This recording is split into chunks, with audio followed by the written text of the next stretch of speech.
Hey everyone, welcome back to your channel study Mantra. तो हम जो है चैप्टर पढ़ रहे थे, chapter 9 constitution as a living document, जिसमें हम लोगों ने पढ़ा कि क्या कॉन्स्टिट्यूशन स्टैटिक है। तो नहीं, क्यों स्टैटिक नहीं है? क्योंकि हमारे जो कॉन्स्टिट्यूशन है उसने जितनी भी मॉडिफिकेशंस होती हैं उन सभी को एक्सेप्ट किया है। जो भी सोसाइटी के जो नेचर है, सोसाइटी के साथ जो भी चेंजेस हो रही हैं उनको एक्सेप्ट किया है। साथ ही साथ हमारे जो कॉन्स्टिट्यूशन है, कॉन्स्टिट्यूशन हमारे जो जुडिशरी है, ठीक है, जुडिशरी ने हमेशा से ही इंटरप्रिटेशन के साथ साथ जो है हमारे कॉन्स्टिट्यूशन को एक डायनामिक बुक बना के रखा है, ठीक है, स्टैटिक बुक नहीं बनाया है, ठीक है।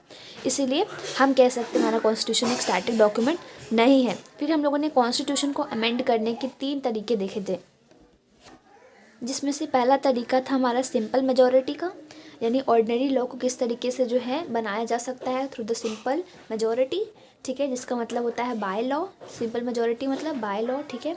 एंड स्पेशल मेजॉरिटी के थ्रू, यानी half of the total and 2/3 of present voting जो होती हैं वो मैंने आपको समझाया था। इसके साथ साथ स्पेशल मेजॉरिटी के साथ legislature of half of the state भी मैटर करता है। तो ये हमारे आर्टिकल 368 में दिया हुआ भी है। लेकिन यहीं पे कॉन्स्टिट्यूशन को अमेंड करने के लिए प्रेसिडेंट में भी कुछ लिमिट लगी हुई है। क्या लिमिट है?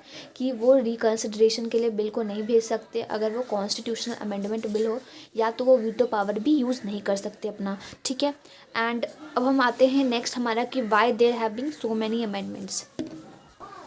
हमारे कॉन्स्टिट्यूशन में इतने सारे अमेंडमेंट्स इसलिए हुए क्योंकि हम देखते हैं, तो पहले हम समझते हैं कि क्यों है। इससे पहले हम देख लेते हैं कि 2019 26 जनवरी से ले तक अभी तक हमारे कॉन्स्टिट्यूशन का 69 ईयर्स है, ठीक है, 2019 से कैलकुलेट किया जाए तो, ठीक है। और इसमें 103 अमेंडमेंट्स है, बहुत ज़्यादा अमेंडमेंट्स हैं।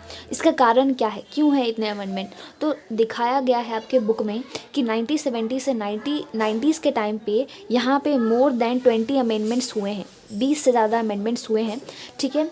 एंड इसका जो है एक और चीज़ बताया गया है कि 2001 से लेकर 3 इन विदिन 3 ईयर्स यहाँ पे 10 अमेंडमेंट्स हुए हैं। इसका कारण क्या था? पहला कारण था कि जो कांग्रेस का डोमिनेशन था, ठीक है, वो सबसे ज़्यादा था, मेजॉरिटी था, ठीक है, पार्टी का। दूसरा कारण था कॉलिजन पार्टीज़।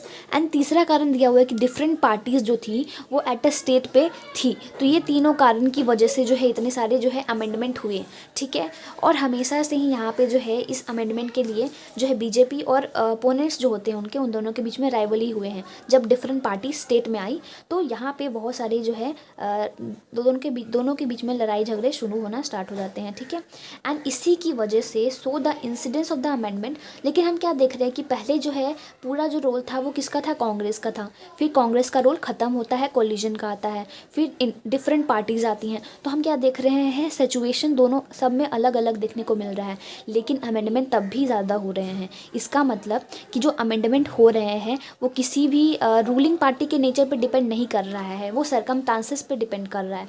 तो हम इसी को समझने वाले कि जो कॉन्स्टिट्यूशन में अमेंडमेंट हुए हैं उसकी कौन कौन से सरकमस्टांसेस है जिसमें ये अमेंडमेंट टेक प्लेस किए गए हैं। तो पहला जो हमारे पास जो है कंटेंट ऑफ अमेंडमेंट आता है कि कौन कौन से और किस किस जगह से अमेंडमेंट हुए हैं। तो अमेंडमेंट इतना तो हुए हैं, लेकिन वो अमेंडमेंट जो है उतना ज़्यादा इफेक्ट नहीं करता हमारी कॉन्स्टिट्यूशन को। तो पहला अमेंडमेंट होगा हमारा टेक्निकल और एडमिनिस्ट्रेटिव नेचर से रिलेटेड अमेंडमेंट, ठीक है।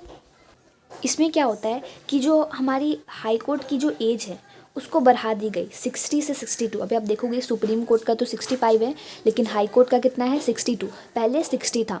तो कौन से constitution amendment? 15th constitution amendment के थ्रू जो है हाई कोर्ट के जज की जो एज है उनको बढ़ा दिया गया।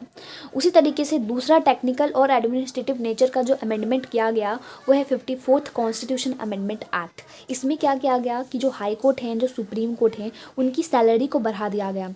तीसरा जो अमेंडमेंट किया गया एडमिनिस्ट्रेटिव नेचर में वो था जो सीट्स का रिजर्वेशन होता है, उसमें जो शेड्यूल कास्ट होती हैं, शेड्यूल ट्राइब होती हैं, इनके रिजर्वेशन में जो है हम लोग देखते हैं कि चेंजेस देखने को मिलते हैं जो कि ज़्यादा इफेक्ट हमारे कॉन्स्टिट्यूशन पे नहीं करते हैं। जैसे कि जो जो हमारी जो कोर्ट है उसने क्या किया, इंटरप्रिटेशन के थ्रू जो हमारे जो शेड्यूल कास्ट है, शेड्यूल ट्राइब है, उनका जो रिजर्व सीट का जो टेन्यूर होता है 10 साल तक होता है, तो उस 10 साल के एक्सटेंशन को बढ़ा दिया गया है, 10 साल को बढ़ा देते थे।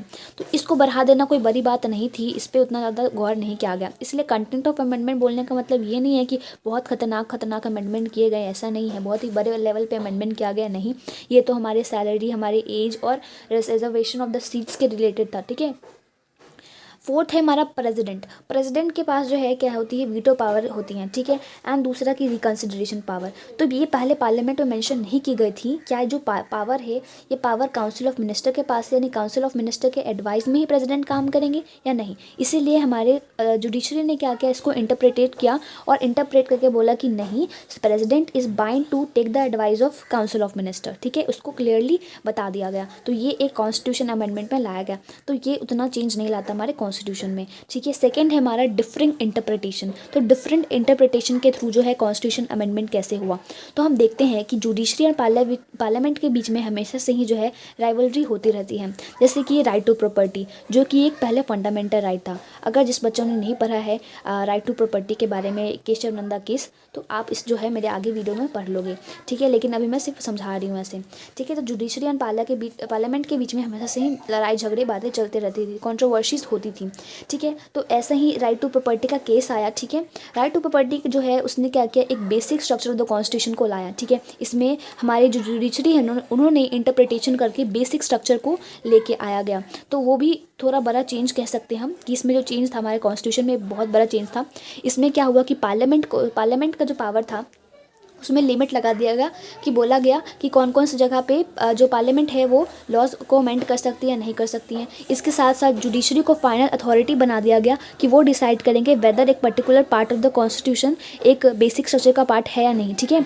तो right to property was not a part of basic structure and that is why इसको जो है हमारा फंडामेंटल राइट से हटा के आर्टिकल 300A, अगर आप लोगों ने चैप्टर 2 पढ़ा होगा क्लास 11 का ही, तो आप लोगों ने देखा होगा कि right to property article 3A में डाल दिया गया, एक लीगल राइट बना दिया गया, ऑर्डिनरी लीगल राइट बना दिया गया, जो कि पहले राइट टू प्रॉपर्टी था। अंडर द आर्टिकल कौन सा आप मुझे बताओगे, ठीक है। नेक्स्ट हम देखते हैं कि तीसरा जो तरीका था कंटेंट ऑफ अमेंडमेंट का, वो था हमारा पॉलिटिकल कंसेंसस के थ्रू, यानी अमेंडमेंट थ्रू पॉलिटिकल कंसेंसस। इसमें जैसे कि आप